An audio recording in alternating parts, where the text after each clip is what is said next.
Welcome to our Portuguese Table podcast. I'm Maria Lawton, the Azorean Green Bean. And I'm Angela Simoes, and we're just two chicks dishing about Portuguese food, culture, and what it means to be Portuguese. So grab a glass of vinho or un copo de café and join us as we talk about our favorite foods, reminisce about growing up Portuguese, and interview some of our community's most successful chefs and food writers. So sit down at our Portuguese table.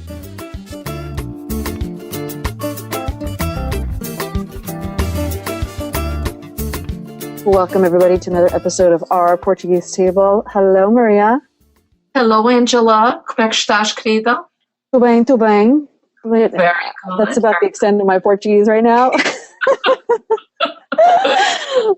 As we were saying just before we jumped on the recording, it's just a million things going on. But, you know, if we weren't doing a million things, we'd find another million things to do because we just like being busy.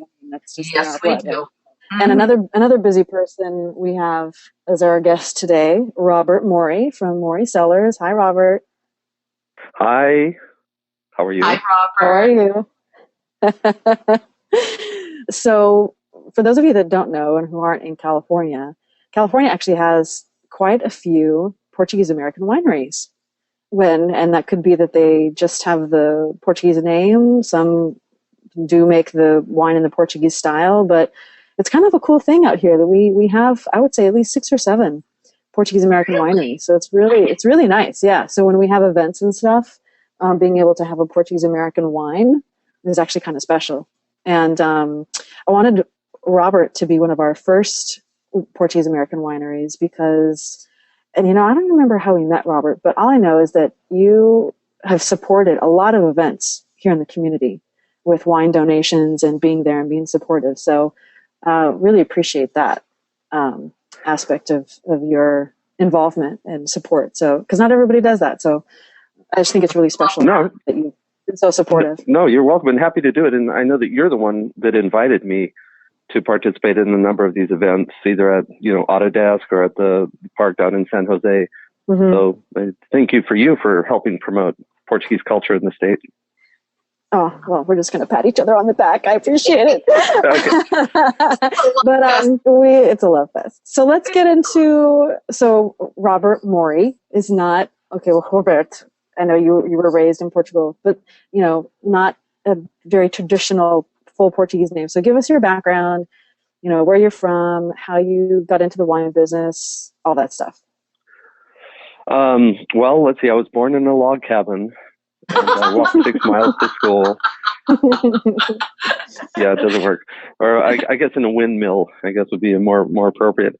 So I was actually born in Lisbon. My mother was she was actually born in New Bedford, but then went back to Portugal for most of her life until she came here to the U.S. My father was from California, and they were both working for the American government in duties that I'm not sure I'm allowed to explain yet. And so they met. And my brother and I were born in Lisbon, and then we lived in Carcavelos, which is on the way to Estoril. So I went to the Maristas, which was right down the street from where I lived, and then eventually to the Salesianos in Estoril. And then after the revolution in 1974, because the universities were such a mess, and my brother was ready to go to college, we came here to California. So I was 16, and then ended up never going back. There's that, not a lot of, the school system was still a mess. System was a mess. So we just stayed here. Yeah.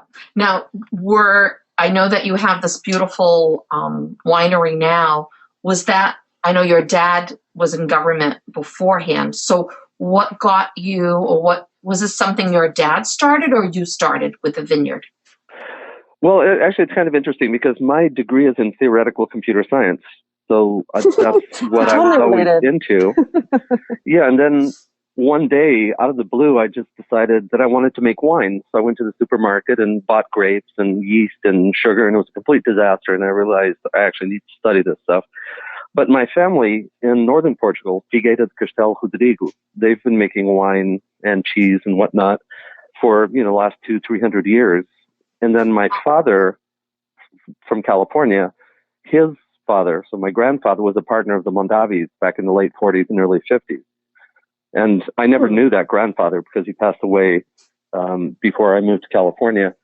But I did have the opportunity to talk to Robert Mondavi about him in '94, and he remembered my grandfather, and he was able to fill me in on that whole story that they had this partnership and whatnot. So I always kind of felt like making wine was in the blood. Yeah. It was something that I had to do. Mm-hmm. Yep. So that's kind of how I got started. And that is how you got started. You know, what's funny is I have wonderful memories about winemaking.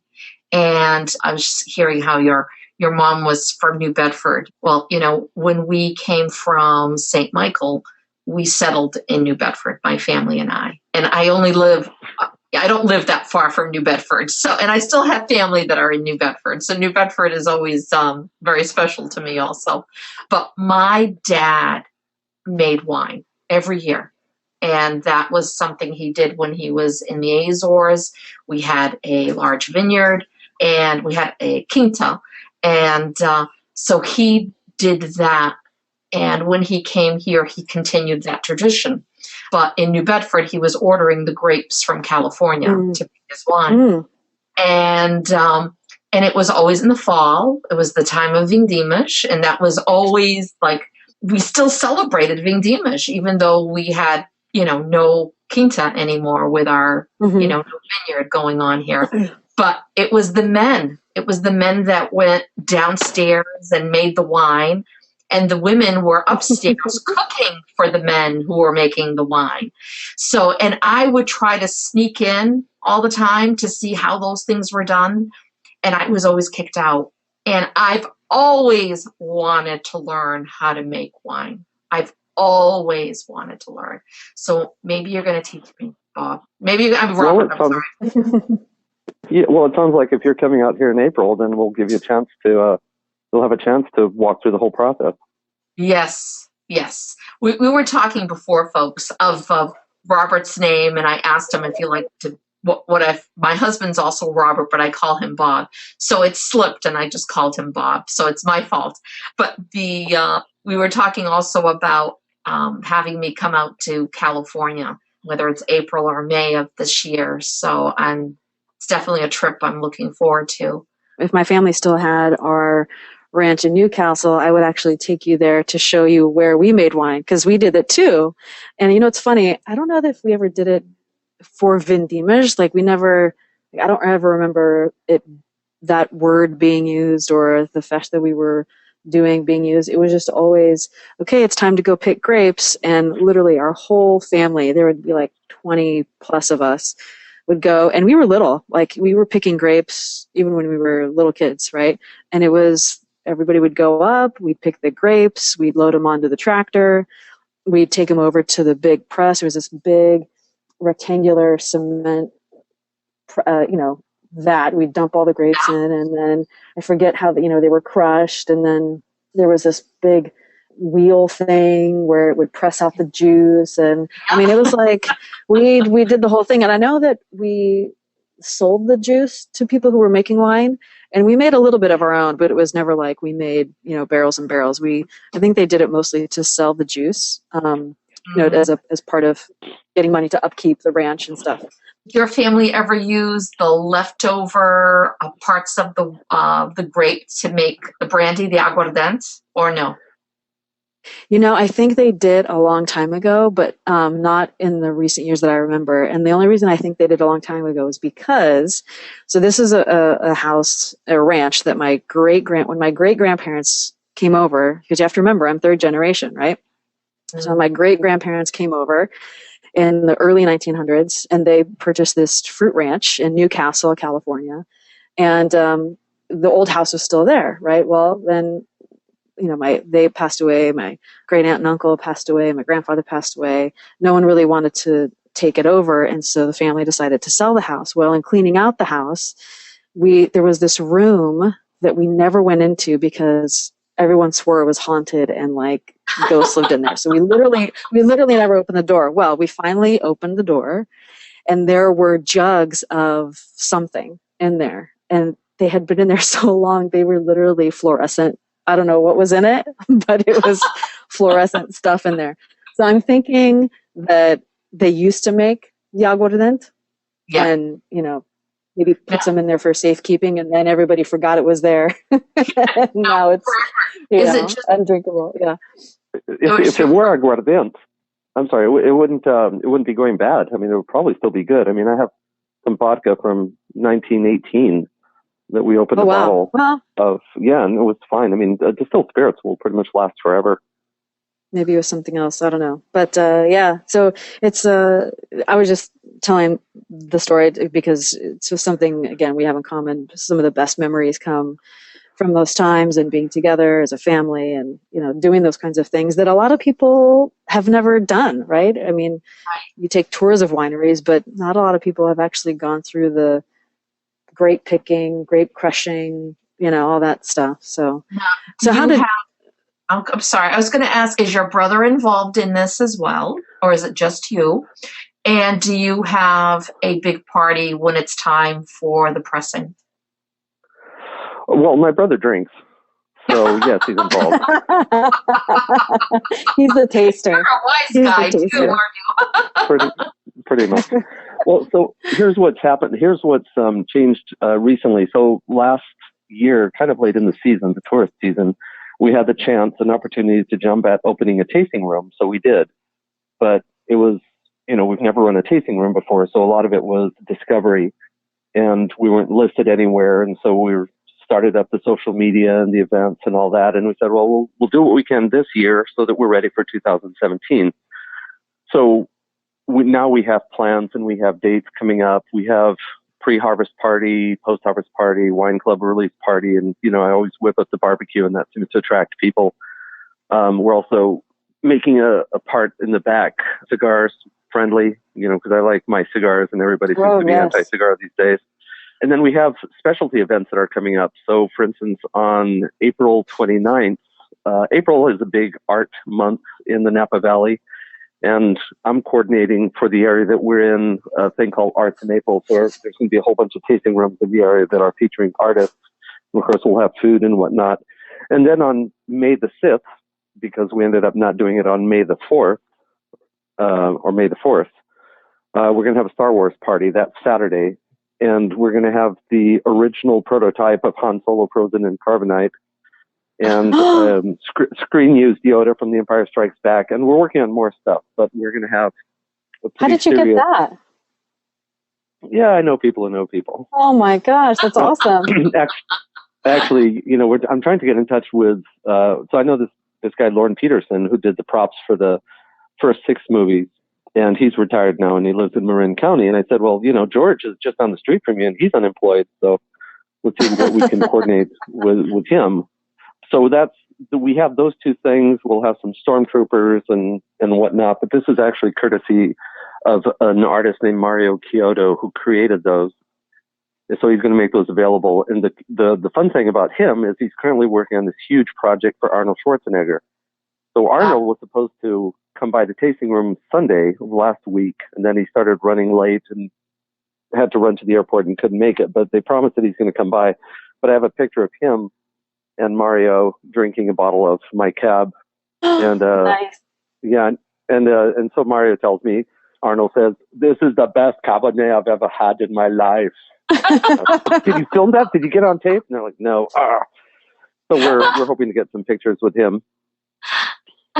That's hysterical. So we're going to have events. So, yeah, so we're starting up. Our website is woefully antiquated, so that needs to be redone. But I've been handling all the social media and whatnot, and so people are hearing about us and getting added to our mailing list, so they'll be aware of these events. Like the Star Wars will be free, but because we know it's going to attract a lot of people, they're going to have tickets, like Eventbrite tickets, because we can't have just people dropping by. And the tasting room is south of Napa in an area called the Crusher District. So if you've been to the Napa Valley, you remember there's this little mountain that has this guy on a pressing grapes. I don't know if that rings a bell. That is known as the Crusher statue. Oh. So that area down there is called the Crusher District, and it's an industrial area. So we don't have all the bucolic views of vineyards and whatnot, but there's definitely a lot of good small wineries making some very interesting wines there. So I think it's an up and coming area that you'll hear more about.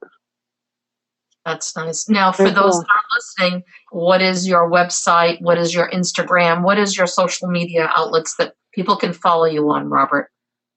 Well, for Instagram, it's Morey Cellars Napa. So Morey is Morey, and then Cellars, Cellars, Napa. And our website is moreysellars.com. And again, with the apologies of being late, I think the last time we updated it was when the president of Portugal was here. So that's been, 4 years? It's still a good picture, though. No, It's a nice that was picture. definitely a fun event. That is wonderful. How did that feel, meeting the president? It was interesting just because my parents were in the diplomatic world. I had met a lot of people when I was in Portugal, but the fun part was introducing him, Cavaco Silva, and his wife to my daughters. And my Sauvignon Blanc was served at that dinner in San Jose. And what I thought was really neat, I don't trust politicians generally, but when I got a chance to meet him afterwards and they said that was my wine, both he and his wife made a number of comments about it, like, oh, wow, the Sauvignon Blanc didn't have that really bright acidity that the ones from New Zealand have. So I really liked it. So they actually discussed the wine, which to me showed that they actually paid attention to it. So I certainly appreciated that. And for my daughters, it was a kick meeting, the president and his wife. Nice. What an honor. That truly is an honor. Yeah, it was. So growing up in Portugal, and so we talk a lot about food on this podcast, as you know. And one of the questions we like to ask is, so what was your first food memory? Ooh. Other than baby food, like mashed potatoes? It could be that. It could be papas. It could be, bolacha Maria, whatever. I think one of the memories that I hold most fondly was when my father was meeting up with somebody in Lisbon, and I was about 13, and we met, I think it was at the Sagres beer building or facility, but they had a restaurant there. So we had potatoes, French fries or papas, a beefsteak, the thin steak. Mm-hmm. And that was the first time I ever had a beer was a Sagres, and I was 13. Really? Nice. That is a nice memory. Yeah. My dad raised me as an alcoholic. I was going to say, I'm surprised you weren't younger with the first time you ever had a beer. Usually we're like 2 or 3, Yeah. No, we actually, we always had wine at the table. And even now with my daughters, if there's wine at the table, they're welcome to have a glass or a sip. So it's never been a taboo issue. And I don't think you ever find Portuguese people that have drinking problems just because the wine's there at any age. I remember being, that age, 13, 14. Part of being in an all-boys Catholic school is that you learn how to do sort of sightish things you're not supposed to do. So I learned how to pick locks around the church with 2 paper clips. And so we put that to use one day with one of my brother's friends' neighbors. He had a storage locker at the bottom of a building. And so we picked a lock and raided his wine cellar. Oh, geez. But you're saying something that, again, is very dear to my heart because I grew up with wine at the table. I mean, no matter, as far as I can think back, there was always wine at the table. And there is no taboo for it. It's no big thing. As growing up as a teenager with non-Portuguese friends, it was a big deal to like sneak out or get, their family wine or whatever. And to me, it's no big deal. I've been drinking it since I was, very young. And I did the same for my daughters, Robert. I mean, they were raised the same way, that it's there and they're going to try it when they're young if they want to. And it was never a type of thing. And you're absolutely right. They've actually, now they're all adults, and they tease me all the time and saying that the only person who ever put pressure on them to try wine was me. Yeah. Oh, that's funny. That it was that their friends, that people never did because, it was like, whatever. That the only person who kept saying, try it was me. That's funny. But, I had much the same experience. Like in high school, I'd go to a party and everybody's just out to get drunk, and I would just be there like, this is so boring.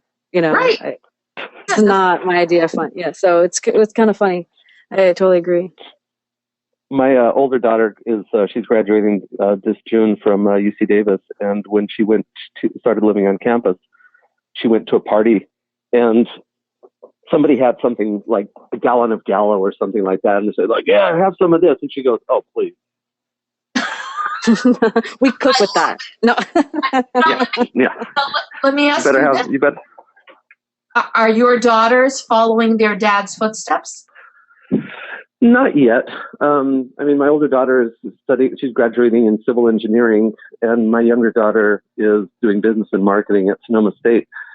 And I'm encouraging both of them to get the heck out of Napa. Don't get a job here. Go and live somewhere else in the world. Go to a big city.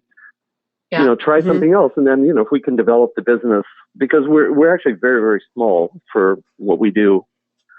And it's going to be a while before we can take on somebody like them full time. Right. So no, not at this time, but I think someday they will. Yeah. Yeah. I have a feeling they will, hon. Now, is your mom a great cook? Actually, she's passed away, so I have to be careful about how I phrase this. Not necessarily. No, huh? Because I was going to ask you, what would be something that your mom made that you loved what she made? Well, my grandmother did, because my mother was your grandmother, okay. A professional person, so she didn't quite cook. She wasn't raised as a typical typical Portuguese daughter, working in the house. Mm. So, but my grandmother, she would always whip up stuff, and the caldo verde, of course, every grandmother makes it better than somebody else's grandmother. Yeah. Sardines, that was one of my, we're going back to Portugal this August for about 9 days, and a good friend of mine, Paulo, that I grew up with, he knows that I just love the Portuguese sardines the way he makes it, so I'll have kilos and kilos of that stuff by the time we're there. Yeah, nice. I think, the bolinhos de bacalhau, codfish. Oh. That's what my grandmother did that was killer. Awesome. And everybody makes those differently too. Some people make them a little more dry. Some people use more potato. Those are always different no matter where you go. But I like them any which way. Yeah. Now, do you cook, Robert? Have you tried your hand? So you tried your hand at winemaking. Do you cook? Well, I have. I know this becomes a competitor here in California, but among the Portuguese population. But I have some couve do algarve that's probably about getting close to 10 feet tall. So I do make caldo verde. Nice. Quite a bit of it, actually, because I have about a dozen plants, and I freeze it. And my daughters, when they come home for a weekend, they grab a container or two. Great. That's so I what we do too. mostly make that, and then Oakland-style barbecue. A friend of mine taught me over the last 20 years all the secrets. So that's kind of my specialty right now is barbecue. The Oakland style barbecue? And what makes it? Well, again, it's almost like, my caldo verde is better than yours. Her family, so she's related to B.B. King, and they're from Houston. And their style of barbecue, basically, obviously, you don't boil anything, but you cook it in aluminum foil, and then you smoke it with rosemary. But it's the combination of the spices and the juice of the marinade that gives it a special style. Oh, that's beautiful. Just in the past couple of years, I've got into smoking, and it's a wonderful thing to smoke your meats and fish and sausage and all that stuff. That's a talent. That's a talent all in itself. Well, it's taken me 20 years to get to the point where she doesn't say, "Oh my God, that's horrible." She now actually goes, "It's okay. It's not quite there, but And so I always ask, "Okay, what am I doing wrong? What am I missing?" And she goes, "Well, you're just not giving it the love." You're not giving it the love. I didn't even know that Oakland had their own style of barbecue. Usually, you think of all the different Southern styles, like Louisiana style, Memphis style, Kentucky. Like every state down in the South has their own. Yeah, Oakland is probably, it's very similar to the Houston style because I think that's where a lot of it came from. But I think you probably are more aware of kind of the deep fried fish the battered or deep fried chicken, chicken and waffles. That tends to be a lot more common in Oakland. Which that's a delicious dish, by the way. I'm sorry, I have to say that. I know that's not Portuguese. It's fried chicken with waffles. But for those that are out there, I have a daughter who lives, it's south. It is in the south. And so when we go to visit her, she's like, well, you have to try the chicken with waffles. And I'm like, I am not having fried chicken with waffles. That doesn't make any sense to me. I'm not going to try it. She's like, Mom, you have to try it. You have to try it. So I did, folks, and it was good. It was very good. We should try making a Portuguese version of frango com farturas or something. Well, as far as I go there, it's chicken with bull's limbs or something like that. I don't know. It's like it just it didn't combine together, but it really does. It's the sweet, the savory, the crunch, it's just all the salt, the sweet. I mean, it's every combination that you always put together with food, which is great. But I can definitely see in your winery having a big barbecue along with celebrating your wines at the end of the season. I could see that. That would be an amazing thing.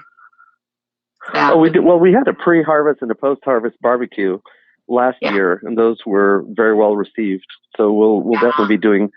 And Nita, my friend I was telling you from Oakland, and this is something maybe for you to consider when you come visit. There's a chicken and waffles hole in the wall place right across the street from Jack London Square in Oakland that she says is the best chicken and waffles in Northern California. And if you're here May 13th, we're going to have an event for her because she's associated herself with Van Jones and the Love movement, all this. Oh, yeah. Okay. Yeah. I mean, you know who Van Jones is, or you've probably heard of him. So she's having an event at the tasting room, and there's going to be about 300 people, and she's barbecuing. So she's going to have all of her helpers and renting a big barbecue thing. Wow. So if you're here, definitely, come by for that.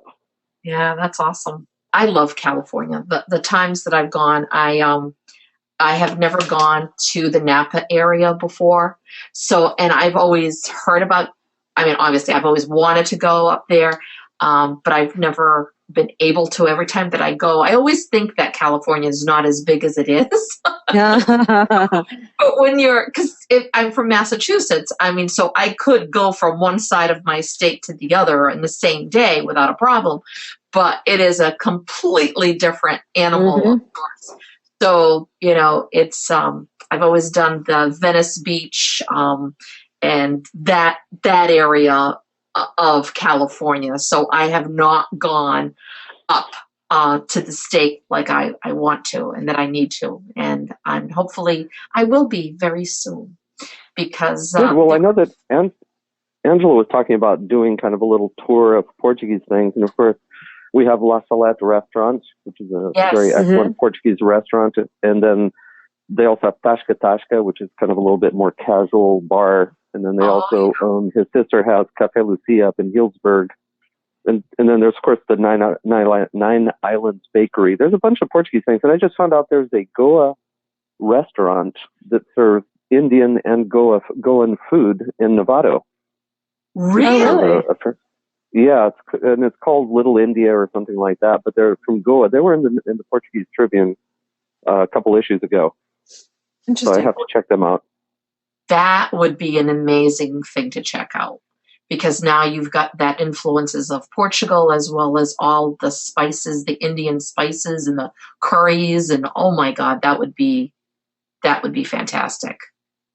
That would be fantastic. If you're coming here for the culinary experiences, there's several new places like Adega, that's now a Michelin-rated star restaurant in San Jose. There's Uma Casa in San Francisco. Yes, it's funny. You're naming a lot of people that we've had their chefs on our show, and with all of them, the same as and speaking to you now, it's like, okay, as soon as you get out here, we're gonna have fun. Well, let's cook together, and I am so looking forward to that. Well, Maria, you're gonna need more than a week out here, that's for sure. Yes, I think you're right. I might have to come back and forth a few times. But that's okay. I'm up for it. I'm up for that.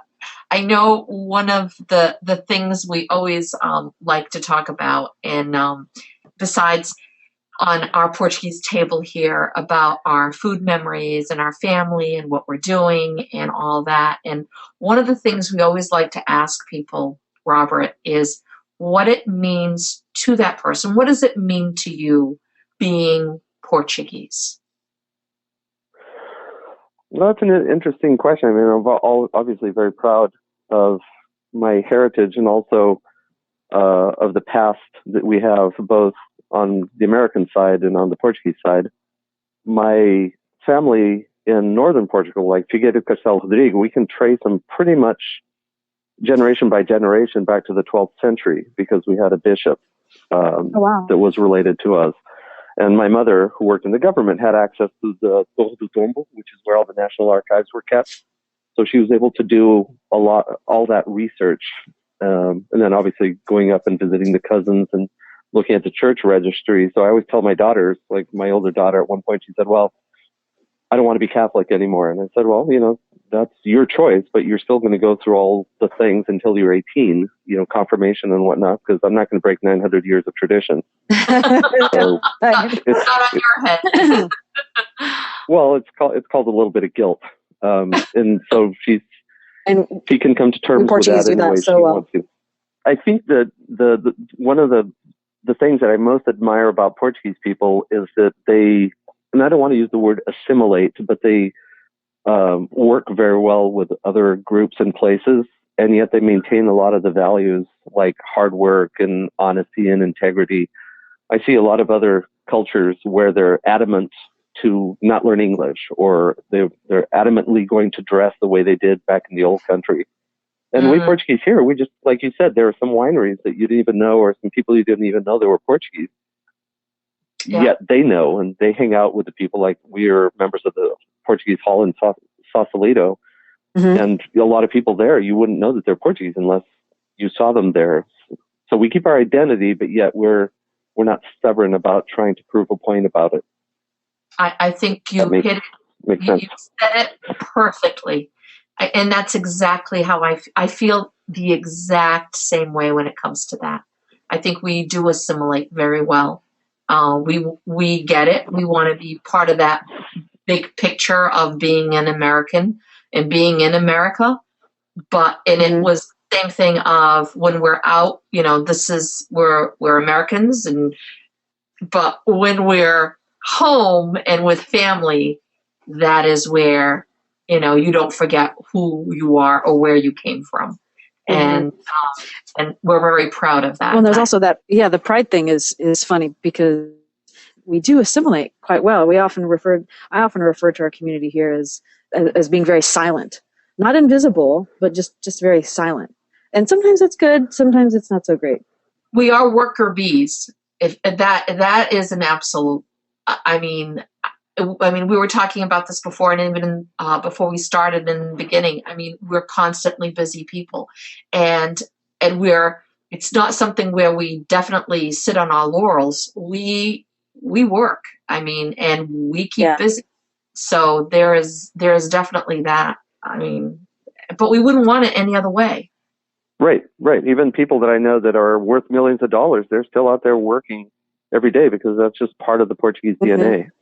Absolutely. I always tell my husband, I'm never going to retire. I'm never going to retire. It's the type of thing where I know, and he's fine with it. He is absolutely fine with it as long as I don't make him work. Yeah. Great. That's why I say, like, I always say if I won the lottery, I was like, oh yeah, you just go and travel and be on vacation forever. I might travel a little bit to get it out of the way. But I would probably start volunteering, and we would find something else to occupy our time and make ourselves busy, because there's just, I don't know, there's just so much that my thing is, there's so much to be done. There's so many areas where you can make a difference. It's just, I don't know, you just don't want to waste your time here on this earth, I don't think. Right. And you also live in a land of opportunities. Growing up in Portugal, I remember when I was about 13, and I wanted to start making some money, I went to talk to a neighbor and said, hey, can I mow your lawn for money? And apparently he told my parents, and they chewed me out saying, you can't do that.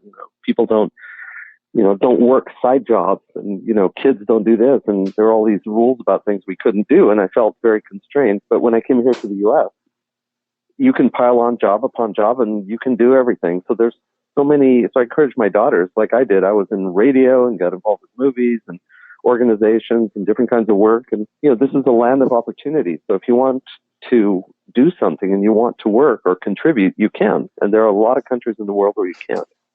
Right.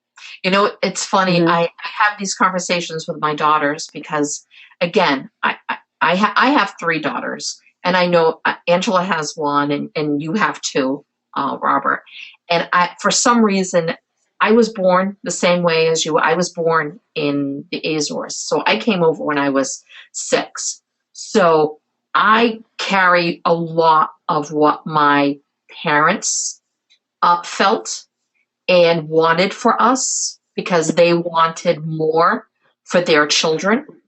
And so I kind of carry that same for my children. I want even more for them than I have. And I think as it waters down, I think for some people, they tend to forget that part, that things are not just given to you. You need to work. You need to work at it. You can't let people discourage you and get in your way. You've got to fight through it. You've got to be tough. And it's that entrepreneurial skill that's kind of instilled in us when we're young. We don't even know that it's being instilled in us. It just is, until you grow up and find out that not everybody is raised that same way. And, and the way that your family or you think is not the norm across the board. And I have 3 daughters that I've instilled in this forever. I still do. But when they go off to college, or, when they leave that area of and meeting different people from different things, and they see how other people are, and question, well, why wouldn't you think the glass is half full? Why do you think the glass is half empty? You know what I mean? It's just, I think now I'm getting on the soapbox. I think that's something, again, that is, I don't know, that's Portuguese. I don't know, because I'm Portuguese, but that's how, or an immigrant, I should say. It's an immigrant way of thinking. But it's funny, you don't actually, and I totally agree with everything you're saying, but you don't notice it really, because, I don't know, maybe like once you get older and then you start, I guess, seeing how other people are, but like, that's just how you did things growing up. Like, for example, going to the halls and helping to set up, and, okay, we have to roll out the placemats. We got to put the plates out. You got to put the utensils out. You got to clean the floors. You got to decorate, and everybody was in there doing everything. You know what I mean? And then I think one of the first times I noticed that not everybody knows how to throw a party it was either at school or something. And, my friends, we were going to help, or there was going to be a party, and like nobody knew how to do anything. And it was just kind of like, what do you mean you don't? Okay, well, we need to put placemats out, if we need to put, this out and that out. It was just such a strange thing. It's a very small example, but I think that's kind of what you're talking about, where it's like, that's just how you were raised. That's just how we are. We didn't call it out as being Portuguese, or like, you know what I mean? That was just it. And then it only kind of shows itself. And then you only, I guess, identify it as, well, maybe it's a Portuguese thing when you start comparing it to other people. I don't know, but it's kind of funny. But I totally get what you're saying. This is the Portuguese table right now. So as far as I'm concerned, this is all Portuguese. So, Robert, I want to know when you're going to host like a big Portuguese barbecue for San Joaninas, or one of the big Hall Santo Antonio, something like that. Well, the We will have an artist reception on April 29th, but that is not a barbecue. There will be a big barbecue May 13th for this Van Jones thing, and then we're going to have a So probably the next big one we're going to have is a pre-harvest barbecue sometime in August, but we don't have that scheduled yet. So the best way to find out about it is to either sign up on Instagram, at Morey Cellars Napa, or then get on our mailing list. Okay. Well, if you need help throwing a Portuguese barbecue, you let me know. Yeah, I'd certainly be interested in doing something like that. But I know that the Portuguese halls do a lot, Sausalito and Novato and Petaluma. I know that there's a guy here in Napa. His last name is Cabral. I see it in the paper. He has a big Portuguese barbecue every year. Unfortunately, I never get invited. Hint, hint, if he's listening. Oh, really? I don't either. What's that? It's Matança do Porco. So it's when they do the pig killing. When they kill the pig. Okay. Is it in the Napa area? It's in Napa. Yeah, he has a big piece of property just on the outskirts of the city, and it's a big thing. It's always in the paper every year. If anybody knows Mr. Cabral, tell him we want to go. Yeah, I just don't want to be there when they kill the pig, because that in itself, I've been to that before, and that I don't need to see. I'm with you. I can see it after when it's hanging on it, but I don't need to hear the squeals of when it's being killed. But the whole thing behind it in making the sausages and barbecuing it up and cutting, I mean, that is a party. So whoever is it Mr. Cabral? Is it Stu Cabral? I think his last name is Cabral. Okay, Stu Cabral, who's ever out there in California, okay, you got to talk to Angela and Robert here. Get them invited. That's an amazing thing, and maybe I'll come out in October to see that. I'll be coming out to see you guys all the time. You'll get sick of me. I have a quick question for you, Robert, and I'm going to go back to our table here. Describe your family table. What's being served? Well, right now it's just I'm home alone with 2 chihuahuas, so my daughters are off to college. So what part of TV dinner or pizza do you want me to get into? Oh, stop it. No, when there's a lot of Americanization, but it depends on who's here. When my brother comes up from Southern California, then, for like Christmas and Thanksgiving, then it's always different because he always insists on having Portuguese dinners and whatnot. But usually we'll get some little baked breads from La Salette, because you can order those. What's the name? I'm forgetting now. The name of the little breads that you can buy. Popsicle. Popsicle, yes. So you can order a little popsicle. Yeah. Popsicle from La Salette, or then from Nine Islands Bakery. When I can get my hands on a few pounds of sardines, and we just do straight old sardines on the barbecue with rock salt. Yeah, nice. And then other than that, I mean, I'm not big on sweets, so the girls will eat the pastéis de nata. But that's about it for me. It's just more caldo verde and sardines. It's kind of my main thing. That is your main thing. And wine, lots of wine, and Scotch apple. Now, what is? You can get frozen sardines at Trade Right in San Jose if you ever need them.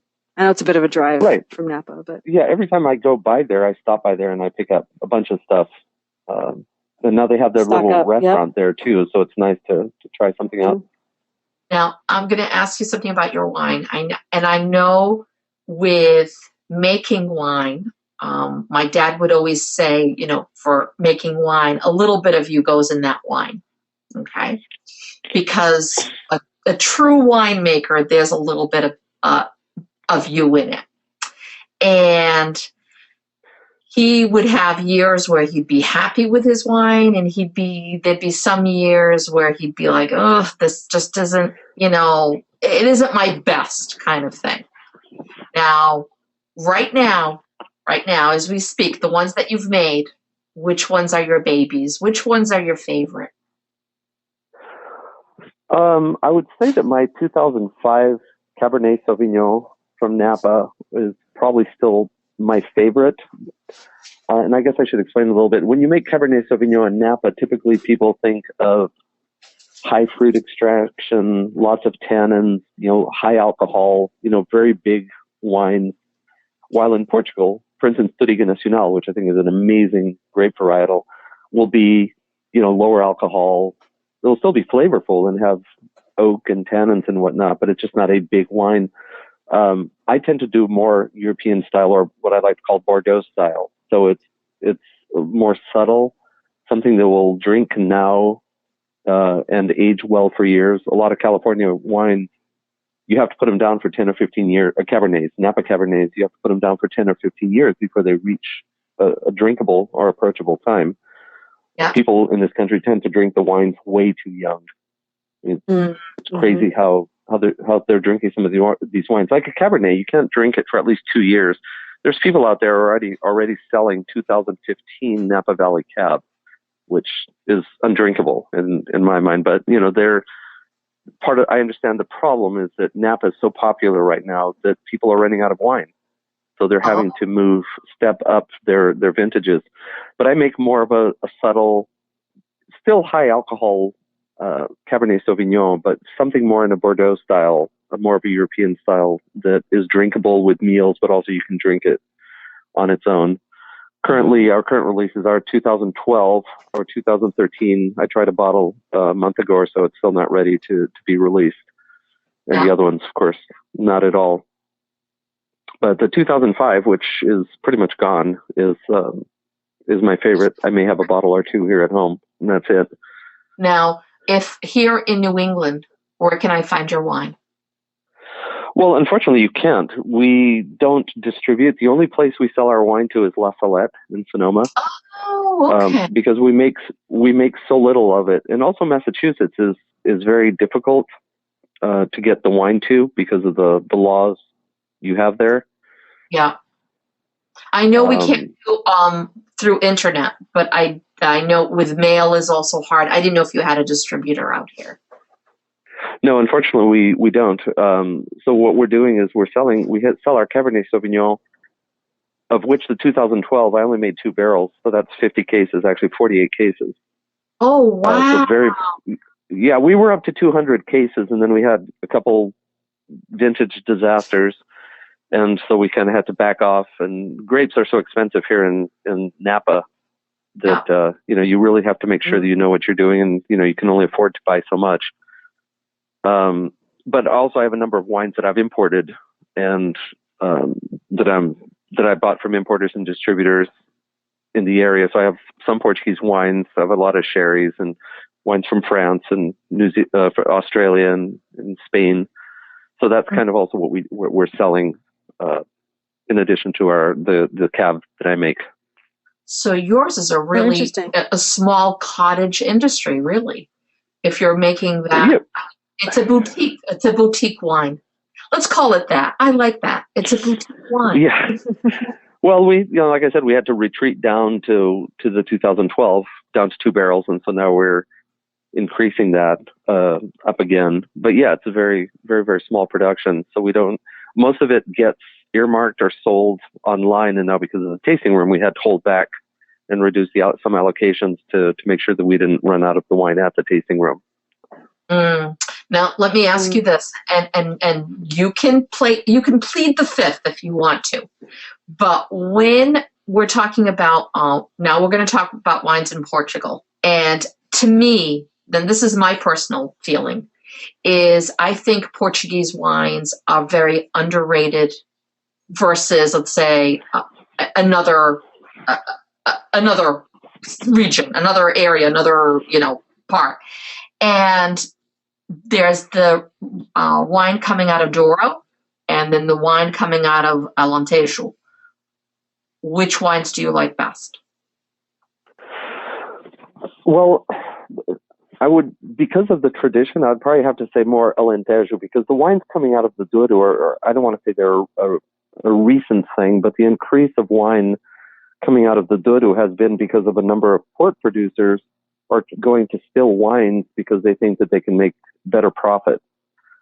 And also port sales have been slowing down over the last decade or so. So they're moving to still wines. And there's a lot of young winemakers doing a lot of experimental stuff. So it's all interesting, but I find that the rustic flavors, the more I guess the way to say it would be more localized from the Alentejo more to my palate.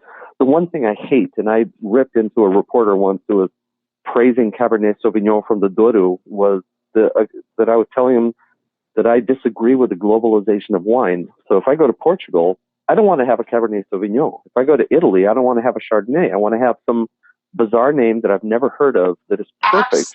Absolutely. I'm right there with you. I am right. Yeah, and I've been to places where I'll just, it's a hole in the wall. You have a place, you have grandma cooking in the back. They have a barrel of wine that they keep topping off with the wine from, from the backyard.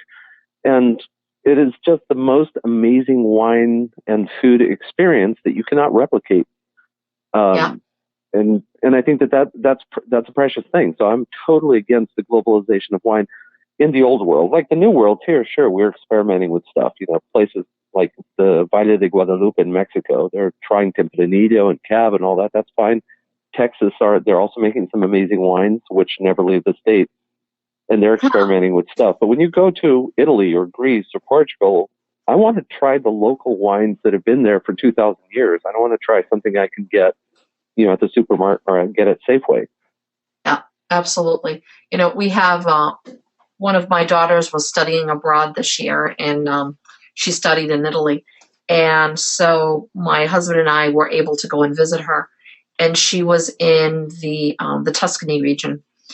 And we had been there. We've traveled there before, so we knew exactly what we were looking for. But the wines there, where the local wines were just beyond. They were so delicious, and very, very reasonable. Where there were $5 bottle of wines that it was from this local little place that mom and pop had made. But when we go to Portugal, I should say we go to the Azores, to the islands, there's the wine they're getting from Alentejo that's there, the ones from Douro also. But we have Pico, the wine from the island of Pico, which that wine never leaves those islands. The ones that come here I have no idea. I won't even touch it, because the ones, it doesn't even, I can't understand it. They sent over the wines that are not as taste as well as the ones they have there. And that I don't understand. I don't understand. Because it's a supply and demand thing, and that's what I was telling you about Mexico and Texas, is that because I used to sell wine barrels in Texas, and in Mexico I used to go and try the wines that they're making there, and there were some phenomenal wines that they made, but they're never leaving that area because people buy them there, they keep them there, they go to Mexico City. And in Texas, all they can send out is, like the jalapeno Chardonnay, things that give the entire state a bad name. So the good stuff always stays there, and it's the bad stuff that gets exported, unfortunately.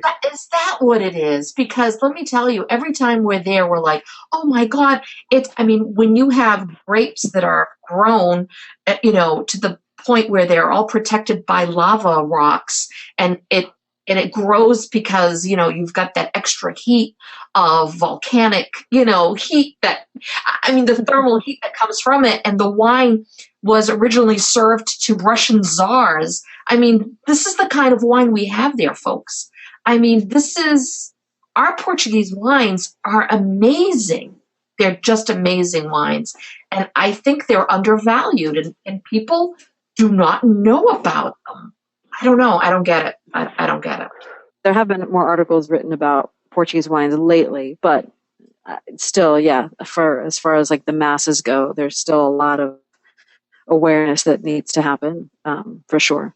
It's kind of like Portugal used to be the best kept secret in Europe, right? Because it was affordable, beautiful, and now it's getting a little more expensive. So I don't know. We may be careful on what we wish for, because we can still get really, really good Portuguese wines at a good price. And if they become too popular, they could become really expensive. Yeah, I know. Same thing. I think it's the same thing with our olive oils too. Yeah. Our olive oils are hands down, and folks, if anyone's out there that's Italian, I love Italian stuff, but I'm going to put our olive oils up against any Italian olive oils, because I think they beat it. I really do. I It's just Yeah. my personal Well, palate. and I was just reading an article. We're kind of going down a bit of a tangent, but I was just reading an article that said there's actually a lot of olive oils on the market that are full of other stuff. And so they're considered fake olive oil. So they're actually not pure olive oil. So you got to be careful with that.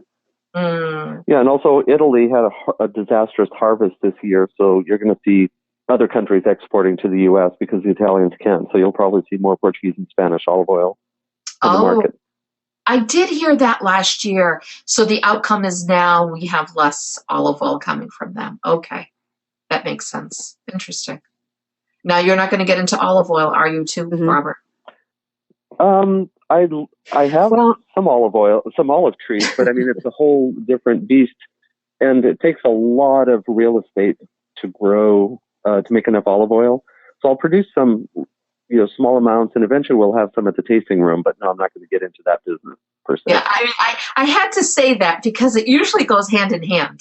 It usually those that make wines also make some olive oil. I don't know why, but that does. Well, it's part of that Mediterranean lifestyle, but if you really want to make money, get into marijuana. Don't get into the wine industry. Right. Well, that'll be another show. Yeah, exactly. So we are coming up on our time, but I do want to ask one last question. The wine business is a pretty competitive business, right? And so if there's anybody out there listening that is interested in getting involved in the wine business or starting their own label, maybe they want to, bring the Portuguese style of winemaking to their area, something like that. What would be some advice you'd give to somebody looking to get into this business?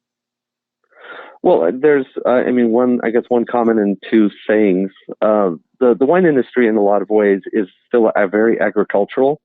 So it's not something you can just waltz in, sell your stock options in Silicon Valley and think that you're going to be making $1 gazillion in the wine industry. People have tried that. I remember in '99 and 2000, we had a whole bunch of people leaving Silicon Valley just when that little depression was hitting. And they came over here and they bought land and tried to make wine. 6-7 years later, they're all back in tech because they couldn't make any money in the wine industry. So you have to think of it as a long-term business. And that's not only for growing, but just making wine in general. And the two sayings that I think are very true and to the core of the wine industry are that it's easy to make wine, it's difficult to sell it. And the other one is, if you want to make a small fortune in the wine industry, start with a large fortune. It's not a very easy thing to jump into. I mean, we started, our first commercial vintage was in 2000. And, we kept it small because I was working in other things and my brother was working in other things. And then in 06 and 07 was when we were starting to produce a lot more. And then we actually lost those two vintages because of a bottling problem. Basically, we ended up with hundreds of cases of Kool-Aid because somebody somewhere attached a water hose somewhere, and we couldn't prove if it was the filtering company or if it was the bottling company. And so that's where financially we had to drop back and start trying to rebuild. And things like that can happen, and you have to have a big chunk of money. I believe a good business will bootstrap itself, which is what we've done here. We put in some seed money and we've grown. But if you have a disaster, then you're going to have to start over again, start bootstrapping, which is where we are. Right. But that's fine. That's okay. We have a long-term plan and we're getting there. And now this tasting room is kind of the realization of what we're trying to accomplish. And it's connected to a friend's winery. So it's basically the tasting room is his wine and my wine, and it's his winery. So the advice would be, if you want to do it, don't do it because it's cute or you want to have your name on a label. You can hire people to do that. But if you want to get into the business, you have to think of it as a lifelong commitment. Yeah. I think that's very sage advice. Yes, it is. Especially for an industry that is so competitive. Well, thank you so much, Robert, for your time. It's been awesome chatting with you. And it was fun. Thanks for having me. We were talking away and our hour quickly went by very fast. And we're not even drinking. And well, says you. I might be. I have to go to school now, so no, I'm not drinking.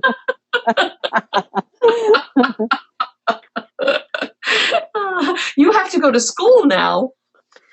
Yeah, I teach on Tuesday, Robert. Wednesdays, and Thursdays. I have a nonprofit martial arts school. Oh, how wonderful. Yeah, so no drinking wine for you right now. So he's funny and dangerous. I'm a lover, not a fighter. Oh, right. Right.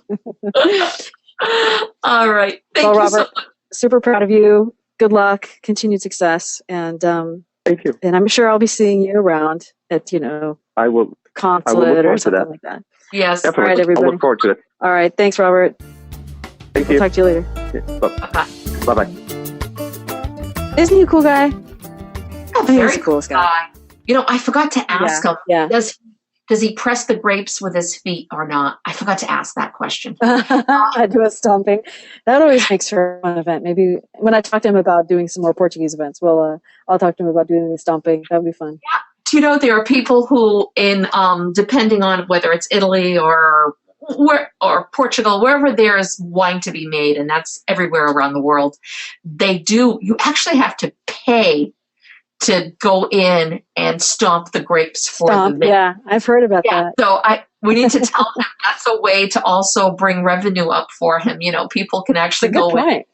Yes. But if I go and visit him in October for Vindimish, I will not be one of those people stomping. Why not? That would make a great video.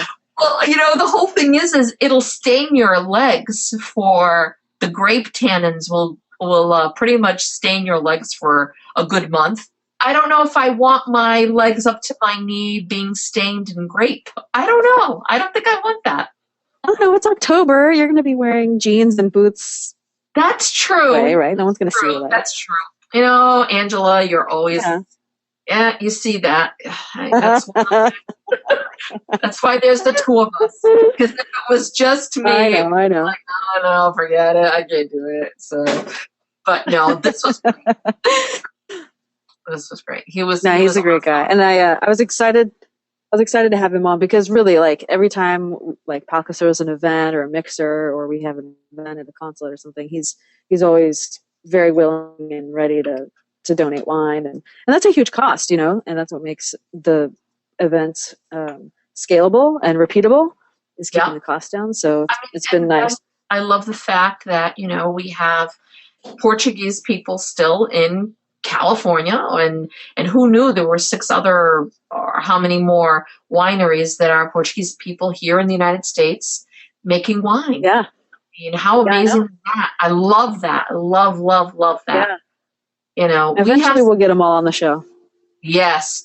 And it's funny because we have some winemakers here in Massachusetts, but it's a very limited amount of wine that they can make because we don't have the same type of seasons that you have. I mean, we have 4 seasons. Right. So, a bad winter could, really, the type of grapes that they can grow is more like a champagne kind of grape. Because the same way that they can't call it champagne because it's a very sturdier, whatever vine, whatever the case may be. It's so that's what's local. Besides, breweries everywhere popping out of every which way. I don't know about in California, but there's a new brewery opening up like almost every weekend somewhere else in Massachusetts. So, but the thought of having Portuguese vineyards in the United States, I would be supporting that in a heartbeat. That's why I wanted to know how I can get it here. How can I get it here? But I know. I have to go to you. I have to go to you to enjoy it. So we'll do a tour when you're out here. Yes. And maybe we'll put it out there. Maybe we'll do a podcast while I'm out there. As that would be we have to. Yeah, or maybe we'll do some live videos and post it on our website. Sure. Maria drinking some wine. Making her way through California. Yeah, Maria once again drinking more wine. And the last video will be Maria passed out from drinking wine. All right, guys. That's it for today. We're always having fun. You'll sell a ton of books after that. Yes. I know. All right, everyone. This has been fun. All right. Until next time. Fun. Até a próxima. Até a próxima, querida. Thanks again for listening to our Portuguese Table podcast. If you haven't subscribed yet, you can do so on SoundCloud or iTunes. And all episodes can be found on our website at www.ourportuguesetable.com. You can also reach us at feedback@ourportuguesetable.com with comments, questions, or suggestions. Até a próxima!